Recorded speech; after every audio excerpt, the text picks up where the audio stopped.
Good morning बच्चों, आपका स्वागत है हमारे यूट्यूब चैनल विज्ञान ज्ञान में। अभी तक इस रसायन विज्ञान के पाठ 1 में हम लोगों ने कई प्रकार की रासायनिक अभिक्रियाएं पढ़ ली हैं और अब आज की कक्षा में हम लोग सबसे महत्वपूर्ण ऑक्सीकरण और अपचयन अभिक्रियाओं के बारे में जानेंगे। बच्चों, उम्मीद करता हूँ आपकी पढ़ाई अच्छी चल रही है। घर पे रहिए, सुरक्षित रहिए। समय और परिस्थितियाँ बहुत विपरीत हैं। मेरा पूरा प्रयास है कि आपकी पढ़ाई किसी कारण से बाधित ना हो। और ये जो रोज़ के वीडियो हम लगातार अपने चैनल पे डाल रहे हैं, केवल इतना इतना काम ही रोज़ आप करते जाएं तो आपकी पढ़ाई एकदम ट्रैक पर चलती रहेगी। आज ये पहला पाठ लगभग ख़त्म कर देंगे। एक आध टॉपिक बचेंगे जिनको हम आगे अगले वीडियो में लाएंगे। तो एक वीडियो भी इस टॉपिक का और आएगा जिसमें प्रैक्टिस होगी, रिएक्शन की बैलेंसिंग होगी और कुछ संक्षारण या कुछ और टॉपिक जो भी बचेंगे उनको डिस्कस करेंगे। चलिए शुरू करते हैं आज की बात। ऑक्सीकरण और अपचयन अभिक्रियाएं ये क्या होती हैं? वे अभिक्रियाएं जिसमें ऑक्सीकरण और अपचयन ये दोनों परिवर्तन साथ साथ होते हैं वो सब रेडॉक्स अभिक्रियाएं या ऑक्सीकरण अपचयन अभिक्रियाएं कहलाती हैं। यहाँ पर एक बात ध्यान रखने की है कि ऑक्सीकरण एक अलग प्रक्रिया है, अपचयन एक अलग प्रक्रिया है, लेकिन ये दोनों प्रक्रियाएं सदैव साथ साथ ही होती हैं। जैसे कि यहाँ पर देखिए तो कॉपर ऑक्साइड का कॉपर में बदलना ये एक अपचयन है, और हाइड्रोजन का जल में बदलना ये ऑक्सीकरण है। तो बच्चों पहचानेंगे कैसे कि कहाँ ऑक्सीकरण अपचयन हो रहा है? तो ध्यान रखिएगा, संयोजकताएं बदल जाती हैं। यहाँ पर कॉपर की संयोजकता आपको दिख रही है धन 2 है और कॉपर यहाँ मुक्त रूप में है, इसलिए संयोजकता 0 है। हाइड्रोजन मुक्त रूप में है, संयोजकता 0 है और यहाँ पर हाइड्रोजन की संयोजकता 1 हुई है। इसका मतलब ये हुआ कि ऑक्सीकरण जो है वो तब होता है जब संयोजकता बढ़ती है या ऑक्सीकरण संख्या का बढ़ना ऑक्सीकरण होता है। तो एक बात ये पहचान लेंगे, छोटी सी बात है, ऑक्सीकरण संख्या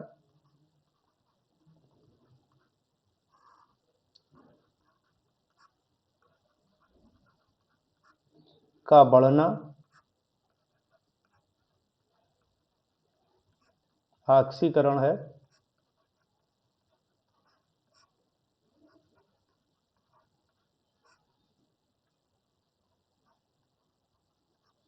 जबकि इसका विपरीत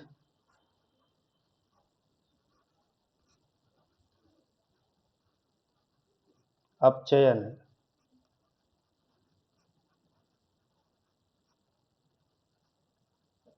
ठीक, तो यहाँ से आप ऑक्सीकरण और अपचयन को आसानी से पहचान सकते हैं और उनका प्रयोग कर सकते हैं।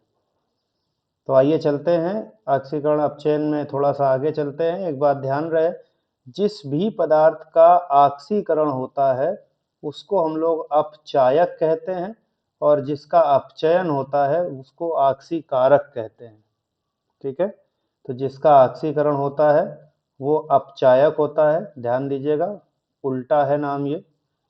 और जिसका अपचयन होता है, जिसका ऑक्सीकरण होता है वो अपचायक है और जिसका अपचयन होता है वह ऑक्सीकारक कहा जाता है, ऑक्सीकारक कहा जाता है। ठीक है, और ये मुख्य बात, ऑक्सीकरण और अपचयन अभिक्रियाएं सदैव साथ साथ होती हैं। कभी ऐसा नहीं होता कि किसी भी प्रक्रम में केवल ऑक्सीकरण हो जाए और अपचयन ना हो। तो हमेशा ये दोनों अभिक्रियाएं साथ साथ ही चलती हैं। आइए ऑक्सीकरण को थोड़ा और अच्छे से परिभाषित कर लेते हैं कि क्या होता है ऑक्सीकरण। ऑक्सीकरण ऑक्सीजन के जुड़ने को कहते हैं, हाइड्रोजन के निकलने को कहते हैं, इलेक्ट्रॉनों के त्याग को भी ऑक्सीकरण कहा जाता है और इसी कारण जब इलेक्ट्रॉनों का त्याग होता है तो ऑक्सीकरण संख्या का बढ़ना होता है। तो यहाँ पे हम ये जोड़ सकते हैं, या ऑक्सीकरण संख्या का बढ़ना, ऑक्सीकरण संख्या का बढ़ना। इसके अलावा कोई ऋण विद्युतीय तत्व अगर जुड़ जाए तो भी ऑक्सीकरण होगा। एक एक करके जरा देख लीजिए। जैसे कह रहा है ऑक्सीजन का जुड़ना, तो हमने बताया अभी आपको कि H2 से अगर मान लीजिए कभी H2O गया है तो ये ऑक्सीकरण है, पहले वाले का उदाहरण हो गया। फिर कह रहा है कि अगर मान लीजिए कि हाइड्रोजन कहीं से निकल रहा है, तो दूसरा नंबर में जैसे मान लीजिए H2S है और ये H2S कभी सल्फर में बदल गया है तो भी ये ऑक्सीकरण है। इसी तरह से अगर तीसरा देखें तो मान लीजिए कि कॉपर प्लस जो है वो कन्वर्ट हो गया है कॉपर 2 प्लस में, यानी ये वाला क्यूप्रस आयन, ये क्यूप्रिक आयन, तो क्यूप्रस आयन क्यूप्रिक में बदल रहा है। या इसी में एक और बहुत कॉमन एग्जांपल है, जैसे SN2 बदल रहा है किसमें, SN4 में, स्टैनस स्टैनिक में बदल जाएगा, तो ये ऑक्सीकरण संख्या का बढ़ना है या इलेक्ट्रॉनों का त्याग है। इसके अलावा अगर हम बात करते हैं किसी ऋण विद्युतीय तत्व का जुड़ना, तो जैसे हमने आपसे कहा कि मान लीजिए कभी कॉपर से कॉपर सल्फेट अगर आ गया तो फिर ये क्या है, ऑक्सीकरण है। इन अभिक्रियाओं का अगर संतुलन करेंगे तो आपको ये पता चलेगा कि हम केवल और सिर्फ केवल इलेक्ट्रॉनों के आधार पर इन सभी को पहचान सकते हैं। लेकिन अभी आपको वहां तक नहीं जाना है, आपको ये लक्षण पहचानने हैं कि किसी भी अभिक्रिया में अगर ऑक्सीजन जुड़ रहा है तो ऑक्सीकरण है, अगर हाइड्रोजन निकल रहा है तो ऑक्सीकरण है, इलेक्ट्रॉनों का त्याग हो रहा है या ऑक्सीकरण संख्या बढ़ रही है तो ऑक्सीकरण है। विद्युत ऋणात्मक तत्व का जुड़ना ये भी क्या है, एक ऑक्सीकरण है। ठीक है, तो आइए चलते हैं आगे और अपचयन को थोड़ा ध्यान से पढ़ लेते हैं। ऑक्सीकरण संख्या में जिस तत्व का ऑक्सीकरण होता है उसे ऑक्सीकारक कहते हैं। और अब इसके बाद आ रही है बात अपचयन की। अपचयन बिल्कुल विपरीत प्रक्रिया है ऑक्सीकरण की, यानी कि वहां पर जुड़ना था, यहाँ निकलना हुआ, ऑक्सीजन निकल गई, हाइड्रोजन जुड़ गई, इलेक्ट्रॉन ग्रहण करना अपचयन है।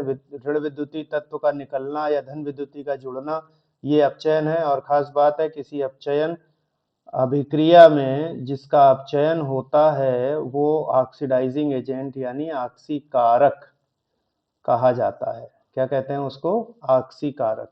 अब जैसे इसके उदाहरण तो इनके पीछे वाले के विपरीत भी देख सकते हैं आप, जो एक उदाहरण वहां किए हम लोगों ने उनके विपरीत हो सकते हैं।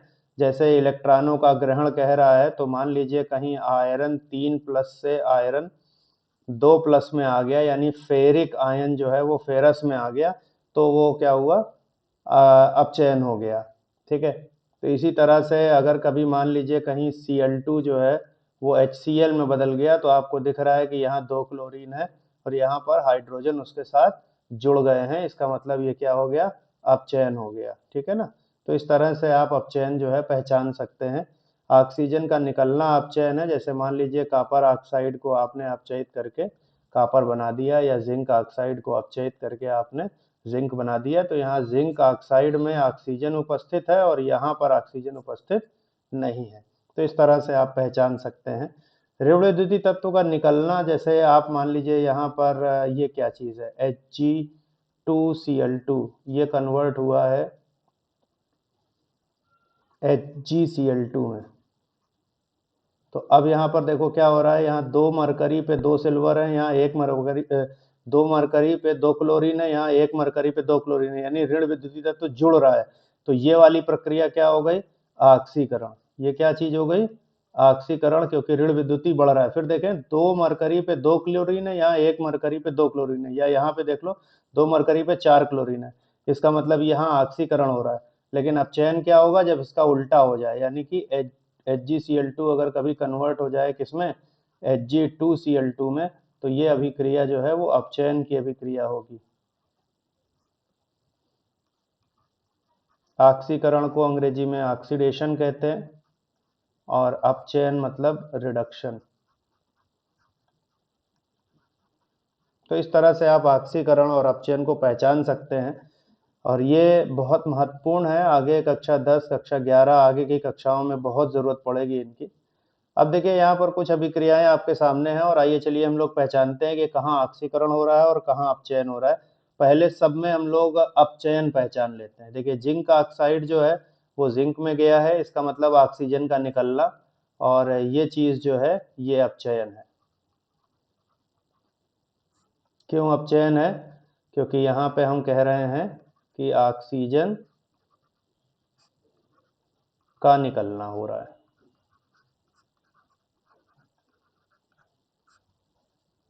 इसी तरह से यहाँ पर ढूंढिए जरा कहाँ अपचयन हो रहा है। यहाँ पर ये देखिए HCl, यहाँ पर HCl, और ये HCl जो है वो Cl2 में जा रहा है, हाइड्रोजन निकल रहा है, यानी ये ऑक्सीकरण है।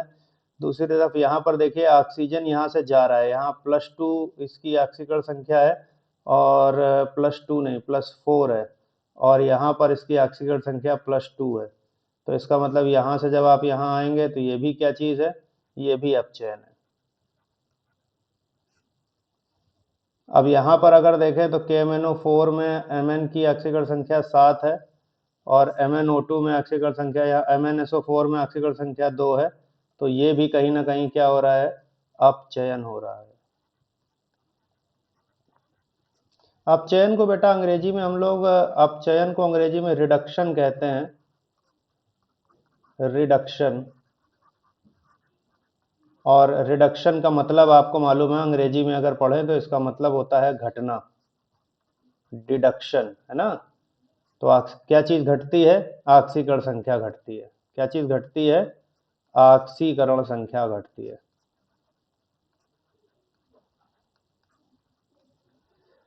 अगर आपको ऑक्सीकरण संख्या ज्ञात करना नहीं आता है तो बताइएगा कमेंट बॉक्स में, हम उसका एक अलग से वीडियो बना देंगे। यहाँ पर देखें जरा, यहाँ फिर से वही हो रहा है, 2 मरकरी पे 2 Cl हैं, यहाँ 2 मरकरी पे 4 Cl हो गए। यहाँ पर देखें 2 मरकरी पे 4 Cl हैं, क्योंकि ये 2 का मल्टीप्लाई दोनों में होगा। तो 2 मरकरी पे 4 Cl है, या 2 मरकरी पे 2 ही Cl है। तो यहाँ पर अगर आप देखें तो ये +2 से +1 आ रहा है, और ये भी क्या हो रहा है, कम हो रहा है, घट रहा है। इसका मतलब ये भी क्या है, एक अपचयन है। अब बच्चों एक बात क्लियर है कि अगर कहीं अपचयन हो गया है तो फिर जो दूसरा पद होगा वो हमेशा ऑक्सीकरण का ही होगा। तो यहाँ से देखें तो ये वाला पद क्या चीज है, ये ऑक्सीकरण है। और आपको बिल्कुल स्पष्ट दिख रहा है कि यहाँ पर हाइड्रोजन में के साथ ऑक्सीजन है और पहले ऑक्सीजन नहीं थी। किसी भी रासायनिक अभिक्रिया का बायां पक्ष अभिकारक पक्ष कहलाता है। यहाँ से लेकर यहाँ तक ये अभिकारक पक्ष है, और यहाँ से लेकर के यहाँ तक इसको उत्पाद पक्ष कहा जाता है। इसी तरह से इसमें देखें जरा, HCl से क्लोरीन जो है ये जा रहा है, और ये भी ऑक्सीकरण है, ये ऑक्सीडेशन है। आयरन देखिए यहाँ पर +2 स्टेट पर है, और +2 से ये किस में जा रहा है, +3 में जा रहा है। इसका मतलब ये भी जो है वो क्या है, एक ऑक्सीकरण है।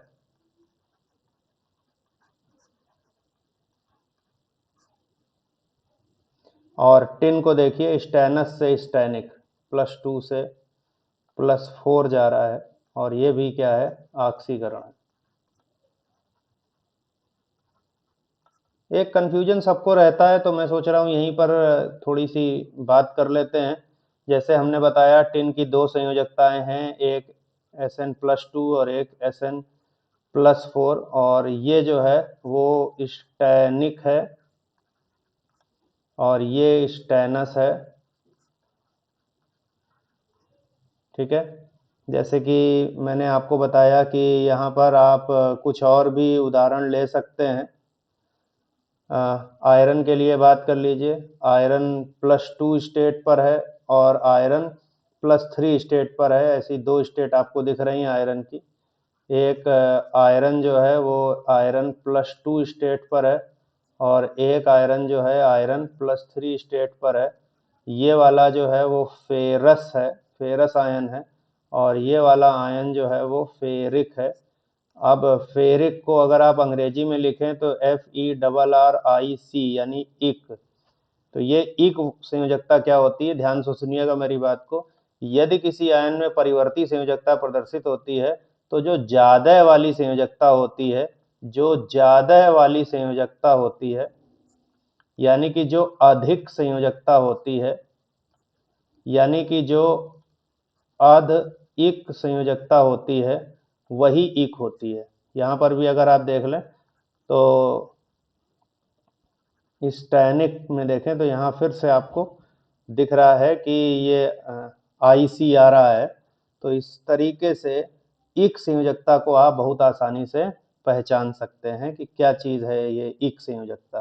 ठीक है, तो चलिए आगे चलते हैं। और दो तरीके की अभिक्रियाएं और सामने आती हैं, ये अलग से है, इनको वहां पर स्थान नहीं दिया गया है, ऊष्माक्षेपी और ऊष्माशोषी।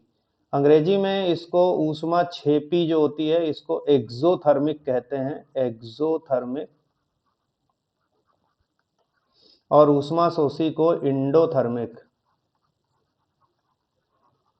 आपको अंग्रेजी के पदों का ज्ञान होना बहुत आवश्यक है, क्योंकि आगे की जितनी कक्षाएं चलेंगी धीरे धीरे करके विज्ञान के जो पद हैं वो अंग्रेजी में ही आ जाते हैं, इसलिए अभी से जानना जरूरी है। तो एक्सो, अब जरा याद रखिएगा, एक्सो, एक्सो वर्ड कहाँ से आता है? एक्सो से आपके दिमाग में आएगा एग्जिट, और एग्जिट का मतलब क्या होता है? बाहर निकलना। और कौन बाहर निकल रहा है? ऊष्मा। कौन बाहर जाएगा? ऊष्मा। ठीक है, तो ध्यान रहे, एक्सो, एक्सो का मतलब एग्जिट, एग्जिट का मतलब बाहर जाना, और कौन बाहर जाएगा? ऊष्मा बाहर जाएगी। तो वे अभिक्रियाएं जिनमें उत्पाद बनने के साथ साथ, भाई कोई अभिक्रिया होगी उसमें उत्पाद तो बनेगा ही बनेगा, साथ साथ ऊष्मा भी निर्मुक्त होती है, उनको कहते हैं ऊष्माक्षेपी अभिक्रियाएं। ऊष्माक्षेपी का मतलब एक्सोथर्मिक, और अभिक्रियाएं मतलब रिएक्शंस, तो एक्सोथर्मिक रिएक्शंस होती हैं। जैसे यहाँ पर देखिए ये एक्सोथर्मिक हो रहा है, यहाँ पर भी देखिए ये एक्सोथर्मिक हो रहा है। ये चीज़ क्या है? इसको बोलते हैं मीथेन। ये गैस का नाम क्या है? मीथेन। एक तरीके का फ्यूल है। हम लोग आजकल जो PNG और CNG इस्तेमाल करते हैं उसका मुख्य घटक यही मीथेन होता है। इसे मार्स गैस भी कहते हैं। छोटी छोटी जानकारी है, बाकी जब रसायन विज्ञान में कार्बनिक रसायन आखिरी पार्ट है हमारा, पढ़ाएंगे तो वहां पर ये अलग से आपको दिखाई देगा कि वहां पर इसकी चर्चा अलग से होगी। फिलहाल जितनी भी दहन अभिक्रियाएं होती हैं, दहन का मतलब जैसे हम कोयला जलाते हैं, कार्बन जलाते हैं, मीथेन जलाते हैं, कोई भी चीज, जब आप इथेनॉल जलाएंगे, कोई भी चीज जलाएंगे तो वो हमेशा ऊष्माक्षेपी अभिक्रिया होगी। शुरुआत में हो सकता है आप कहो कि सर जब हम कोयला जलाते हैं तो हमको तो ऊर्जा लगती है, लेकिन सही बात यह है कि हम जलाते क्यों हैं? जलाते इसलिए हैं क्योंकि हमें उससे ऊर्जा मिलती है। तो शुरुआत का पहला स्टेप जो है वो ऊष्मा शोषी हो जाता है, इंडोथर्मिक हो जाता है, लेकिन ओवरऑल पूरी अभिक्रिया ऊष्माक्षेपी ही रहती है। वे अभिक्रियाएं जिनमें उत्पाद बनने के साथ ऊष्मा की आवश्यकता होती है, यानी हीट एब्सॉर्ब होती है, वो सब के सब ऊष्मा शोषी अभिक्रियाएं होती हैं। इसको आप पहले भी पढ़ चुके हैं, लेड नाइट्रेट है, और ये NO2 गैस है जिसको कहते हैं हम लोग भूरे रंग की गैस।